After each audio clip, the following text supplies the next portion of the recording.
कुर्बानी के दिन लोग गाय काटते हैं, बकरी काटते हैं, ऊँट काटते हैं, तो उसके गोश्त इसमें डाल देते हैं। गोश्त डालते हैं, इसमें पानी निकल जाता है, जरासीम निकल जाता है, गोश्त वही का वही रह जाता है। कि इसको होता है गोश्त, होता है सब्ज़ी ज़्यादा, इसलिए इसका डिमांड ज़्यादा होता है। मेरा नाम दिलवश है, उसका मानी है दिलखुश।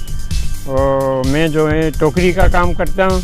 हाँ, ये टोकरी जो है पहाड़ों से पत्ते पैदा होते हैं, उस पत्ते को काट के उसको हम पट्टी बनाते हैं। पट्टी बनाने के बाद सिलाई करते हैं, सिलाई बनाने के बाद कुंडा लगाते हैं, फिर जो है ये माल तैयार होता है। ये टोकरी जो है जरासीम से पाक है, इसमें गोश्त डालो, सब्ज़ी डालो, मछली डालो, हर चीज़ से इनके ये बेहतरीन चीज़ है इस्तेमाल में।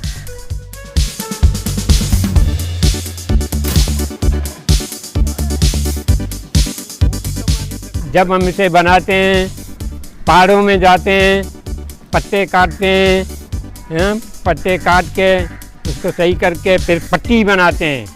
उस पट्टी के मजदूरी का हमको 3.5 रुपये एक दाने का मिलता है। फिर जो है हम इसको लाते हैं, इधर सिलाई करते हैं, सिलाई के हमको 7.5 रुपया मिल जाता है। फिर जो है हम इसको लगाते हैं कुंडा, कुंडे के हमको 2.5 रुपया मिल जाता है। ये बन जाते हैं तकरीबन 45-46 इतने में बन जाते हैं मजदूरी समेत। मार्केट में तो 120 का भी बिकता है, 100 का भी बिकता है, 80 का भी बिकता है।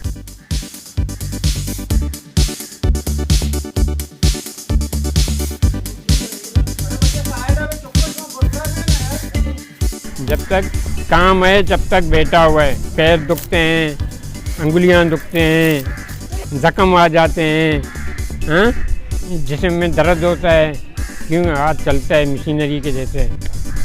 ऐसे तो आज के दौर में ये 300 रुपये जेब खर्चे में पूरा नहीं होता है। वो घर का खर्चा तो 2-4 बच्चे हुए, 300 रुपये जेब खर्चे में पूरे नहीं।